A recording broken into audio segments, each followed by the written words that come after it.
Texas, spring of 1945. She stood behind the fence with a face like stone, her hair matted from dust and heat. Liesel Corte was not crying. She had cried during the surrender. She had cried when they shaved her hair.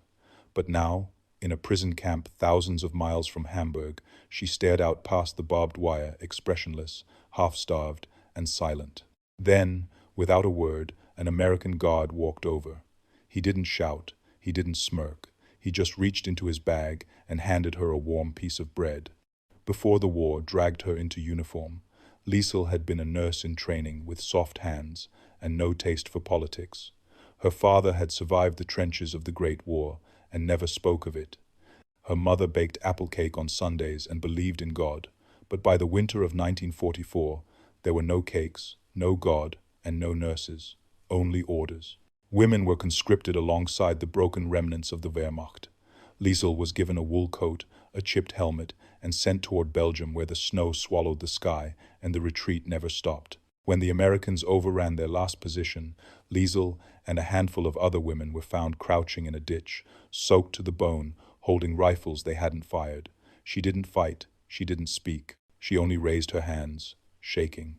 From that moment, she became a prisoner first in France, then aboard a creaking transport ship where German women were packed into tight rows, salt air clinging to their skin as the ocean carried them somewhere worse than defeat. The Texas sun hit like a hammer when they arrived. It cracked the skin, dried the lips, and blurred the horizon into waves of empty light. The POW camp had fences high as trees and armed watchtowers that blinked at them like mechanical gods. Inside, there were rows of barracks, rows of women, and rows of strange food that tasted like nothing from home. Liesel did not speak English, but she knew enough to understand when she was being watched. The guards were mostly young men, boys with southern accents who barked orders with uneven courage, but there was one who didn't bark, one who didn't look away. He was tall, with narrow shoulders and a strange stillness. Liesel noticed him because he noticed her not with hunger, not with hatred, but with a kind of quiet confusion, like he had been told she was the enemy and wasn't entirely sure why. They never spoke. She didn't even know his name.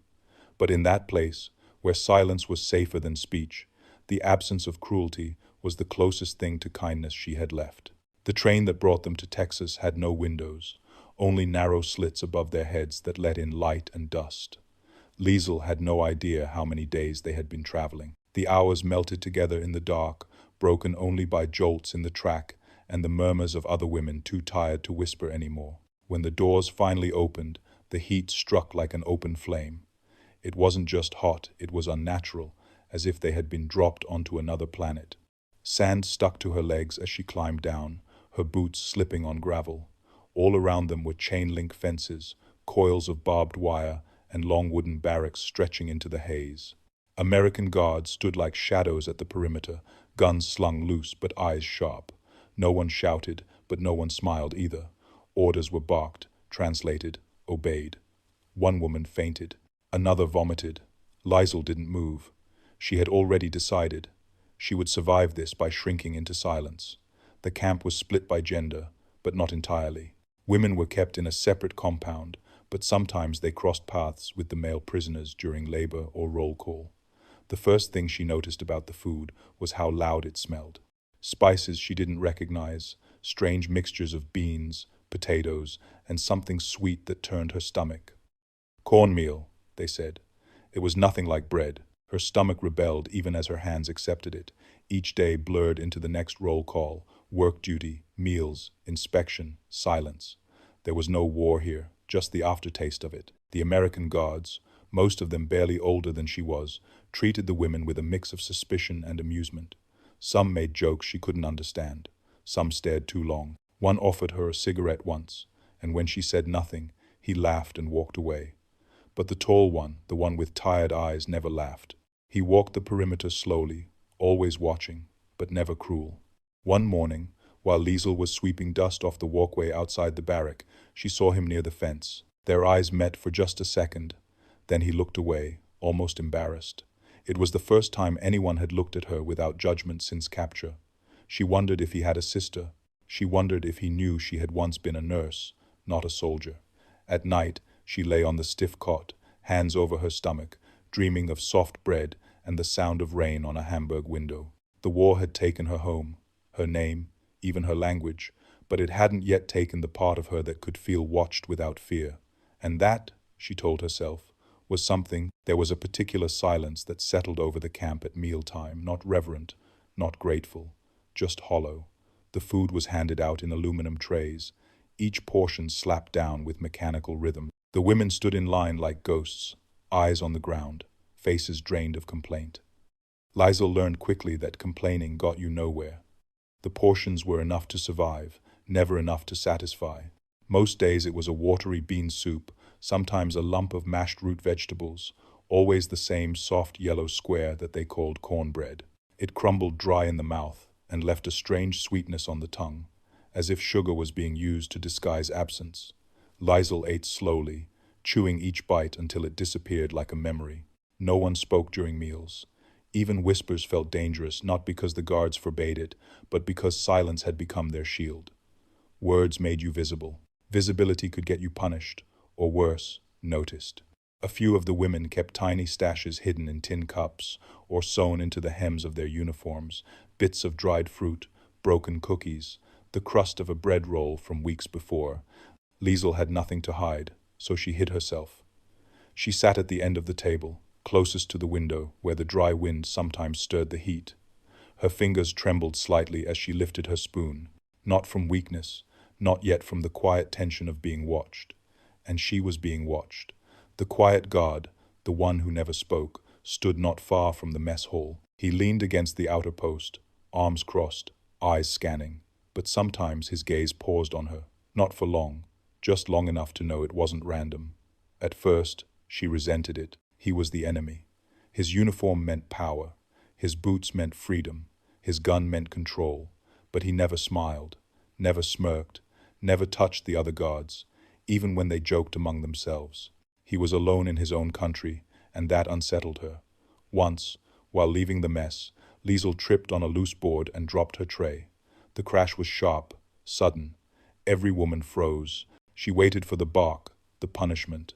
But the guard just stepped forward, crouched slowly, and picked up the tray. He handed it back to her without a word. His eyes met hers. Not hard, but not soft either, like he was asking a question neither of them had the language to answer. She took the tray, nodded once, and walked away. That night, the silence around the dinner table felt heavier. Liesel didn't dream of home. She dreamed of the bread she used to make with her mother, her hands dusted in flour, the crust crackling as it cooled. She wondered if she would ever taste that again, and what it would mean if the first person to offer it was wearing an American uniform. The guards weren't supposed to matter. That was what Liesel told herself. They were just part of the machinery, like the fences or the spotlight's background noise to survival. But people can't help watching other people, especially when there's nothing else to look at. The younger guards were loud and sloppy, tossing stones at tin cans, calling out to each other in fast English that cracked like laughter. A few of them tried to speak German, badly, their accents thick and their tone mocking. One even asked her name once. She ignored him, and he shrugged like she wasn't worth the trouble. But the quiet one, the tall guard with the steady eyes, never played those games. He didn't try to speak to her, didn't shout, didn't tease. He just watched. Not with suspicion, not with desire, with something else. She couldn't name it, but it unnerved her more than the others. Sometimes she would feel his gaze before she saw him, a pressure, a question. She tried not to meet it, but some part of her always did. It was human nature, perhaps, to search for softness where there should only be stone. He walked the same route every day, past the women's compound at dawn, again at midday, again at dusk. His boots moved slower than the others. He kept his rifle slung across his back instead of cradled in his hands. He looked like a man who didn't believe in violence, though she knew that could not be true. No one made it to this place without violence. Once, as Liesel was sweeping outside the barracks, he passed by and paused for just a breath, longer than usual. She looked up. Their eyes met. And in that second, something shifted, not a smile, not a nod, but the faintest lifting of an invisible veil between enemy and stranger. Then he was gone again, and she stood there gripping the broom like it had roots. The other women noticed nothing. Or if they did, they said nothing. No one wanted trouble. Some of them had been punished in other camps for less a word, a glance, a perceived act of softness, but the rules here were unclear. The guards were unpredictable, and mercy was as dangerous as cruelty. That night, Liesel lay awake tracing the cracks in the wooden ceiling, trying to remember the sound of her brother's voice. She thought of that guard's eyes, not blue, not brown, something in between, and felt an old ache stir in her chest. Not longing, not foolishness, just the memory of being looked at without disgust. The war had taken so much from her, but if a moment like that could still exist in this place, maybe not everything human had been destroyed. There was no language between them, only distance. The fences were tall but not endless. She could see his face when he passed. He could see hers when she stood near the mess hall or leaned against the laundry lines. But the air between them was thick with barriers that had nothing to do with wire. He was an American. She was a German. That should have been enough to keep their eyes from locking, their silences from deepening. But each day, as the heat pressed down and the world refused to explain itself, Liesel began to notice the details. The way he carried his rifle like it was a burden, not a weapon. The way he lingered near the gates, even when no one else was watching. The way he glanced at the ground when he caught her gaze, not out of shame, but something like guilt, the kind that doesn't come from what you've done, but from what you're beginning to feel. Liesel didn't speak English. She knew only the basics: yes, no, thank you, and even those tasted foreign in her mouth. She hadn't used her own voice in weeks, and the inside of her felt as hollow as a shell. But when she looked at him, she began to wonder what words could possibly matter between people who already knew so little and yet so much. She didn't ask his name. He didn't ask hers. Names belonged to another life, one where people met without uniforms. Here, their silence was safer. It didn't break rules. It didn't make promises. It only observed. One afternoon, as she stood near the fence, she saw him shift his posture and lift his chin, a subtle signal, almost nothing. But she understood. It wasn't flirtation. It wasn't command. It was acknowledgement. You are here. I see you, and I do not hate you. That night, while peeling the soft yellow crust of her rationed cornbread, Liesel felt a tremor pass through her chest. Not joy, not comfort, something quieter. The memory of warmth, perhaps. It had been so long since someone had looked at her without expectation. In Hamburg, before the bombings, boys would look at her with hunger. In Belgium, the soldiers looked with contempt. But here, in the flat, dry heat of Texas, a man looked at her with confusion, as if he had been told she was an enemy and now wasn't sure if he believed it. That doubt lived in his eyes, and it made her feel like she had not vanished completely. Some part of her, the part that once baked bread with her mother, the part that still remembered how to hum lullabies, was still visible to someone. Even if he wore the wrong uniform, even if nothing could come of it, even if it all ended tomorrow.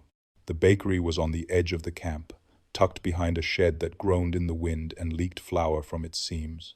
Liesel first noticed it not by sight, but by smell. The scent drifted on the morning air like a cruel memory-warm yeast, browned crust, something faintly sweet beneath the salt. It didn't belong here, not in a place of barbed wire and boiled beans. It was the kind of smell that came from homes, not prisons. It made her dizzy. Once, she paused while hanging laundry, just to breathe it in, closing her eyes for a single second too long. A guard barked at her to move, not the quiet one, a different voice, one full of boredom and dust. She obeyed, but the scent followed her the rest of the day, like a ghost she couldn't touch. The other women noticed it too, but no one spoke of it. Speaking of bread was dangerous. It made the hunger sharper. It reminded them that life could have been different. Once, Liesel tried not to think of her mother's kitchen. She tried not to remember the crackling sound of crust breaking beneath a knife, the softness of the center still steaming, the way butter melted without resistance. But her body remembered. Her body ached for it in a way words could not soothe. One morning, during roll call, a cart passed by stacked with loaves, golden, round, still warm. Liesel's breath caught in her throat. She wasn't the only one who turned her head to watch.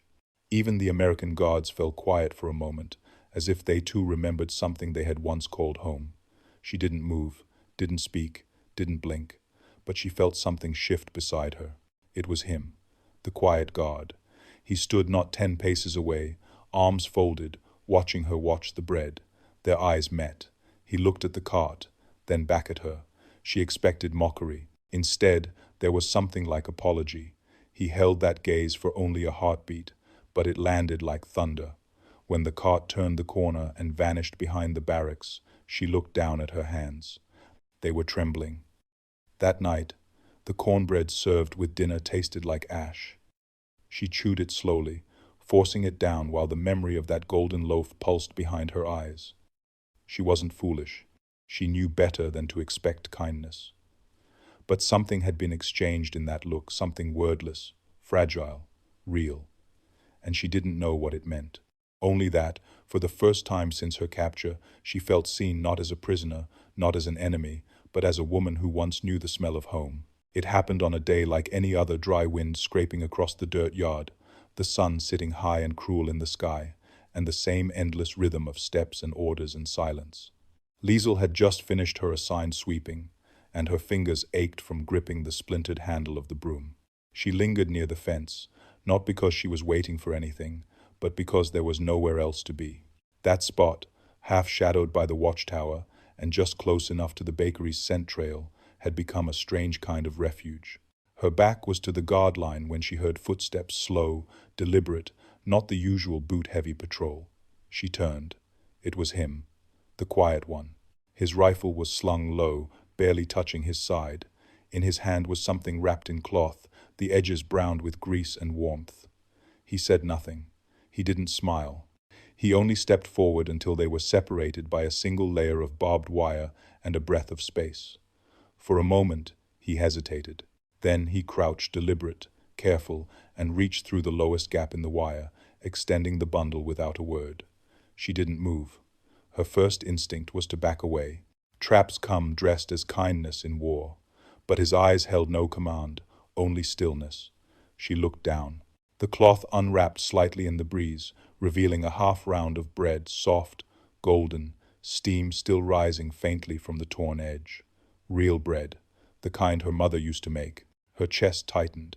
She had not cried in months. She would not cry now.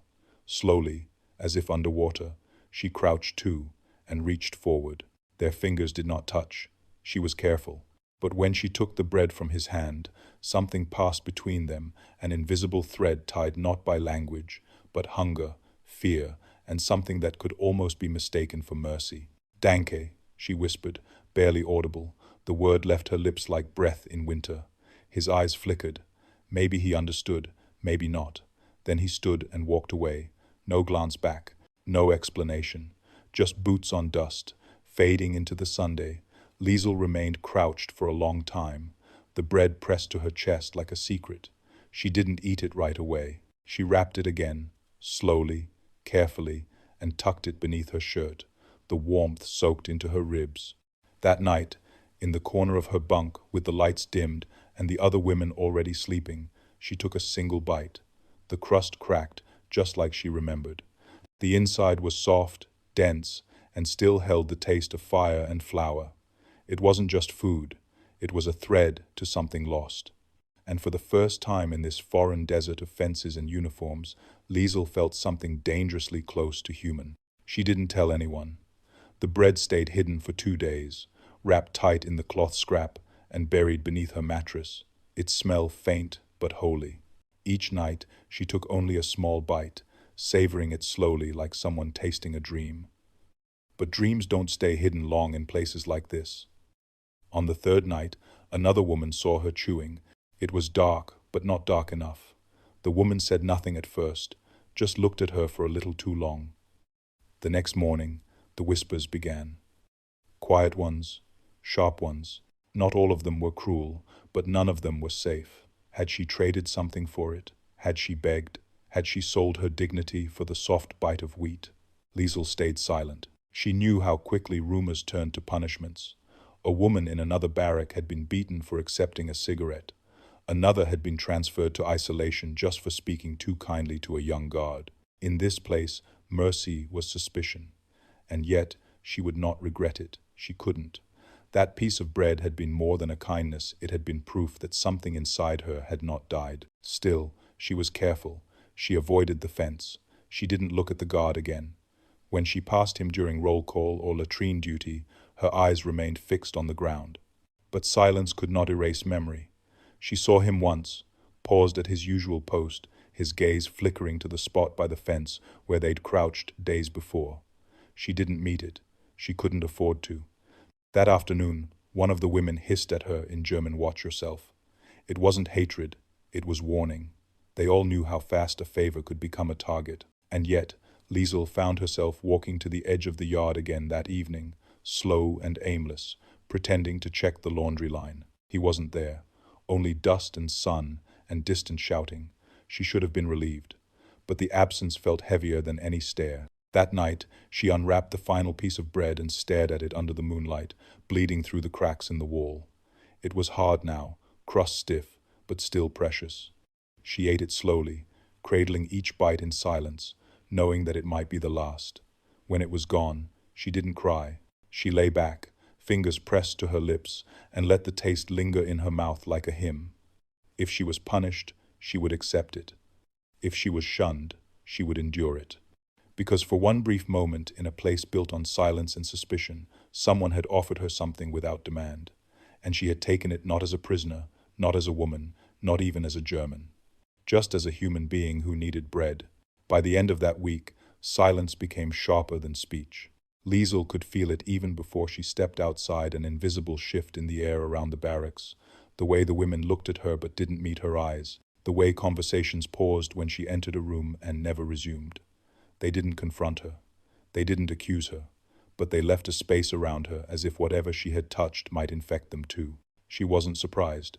Everyone in the camp had learned by now that kindness came with a cost, and no one could afford another wound. Liesel kept her head down, her mouth shut, her hands busy. She volunteered for cleaning, kept to the far edge of the group during roll call, and refused to stand near the fence. She pretended she had forgotten the smell of warm bread. But memory doesn't obey commands. It returned in dreams, in hunger, in the small ache in her chest that had nothing to do with survival and everything to do with the moment she had been seen. One evening, as the sun began to bleed into the horizon, she noticed the quiet guard again. He was on the far end of the yard, leaning against a post with his arms crossed. He didn't approach, he didn't wave, but he saw her, and she knew it.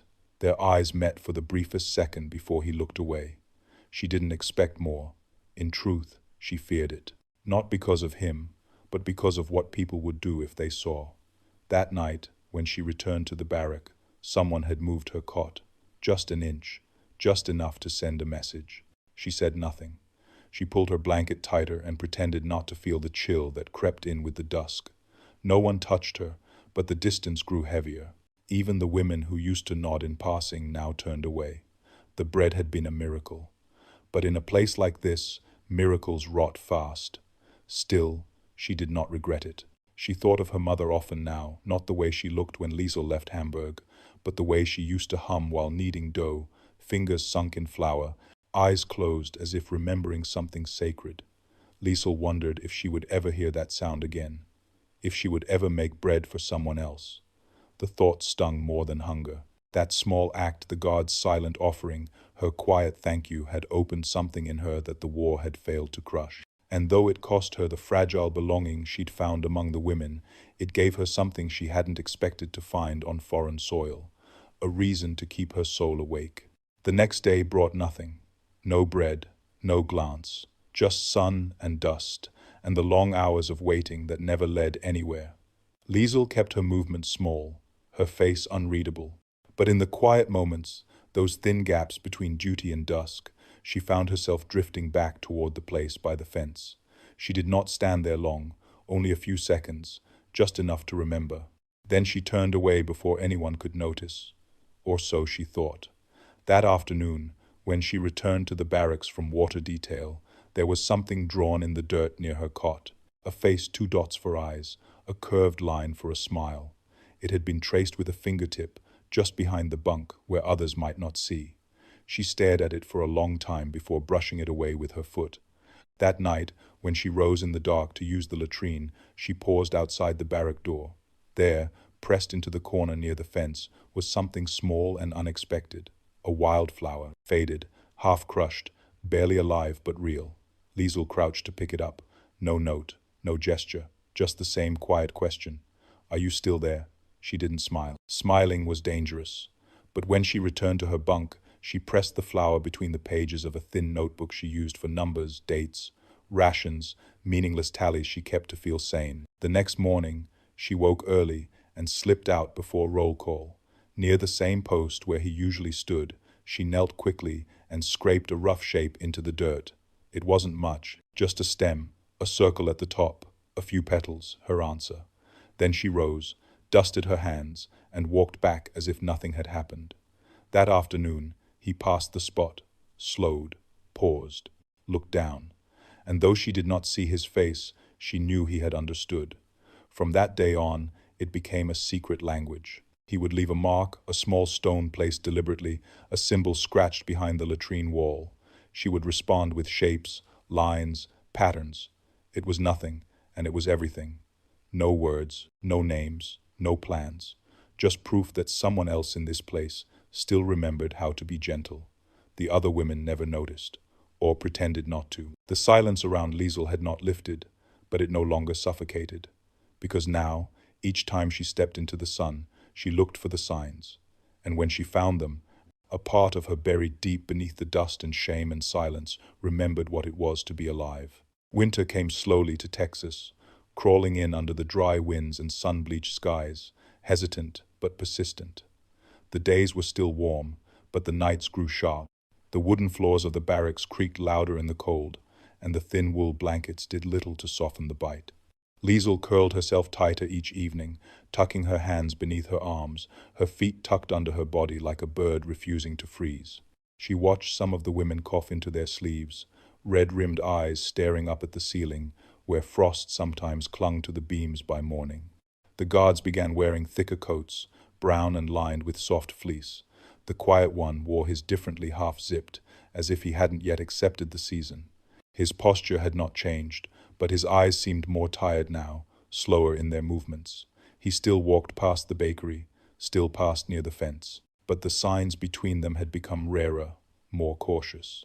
One morning, she woke early, long before the sun had risen, and stepped outside to breathe.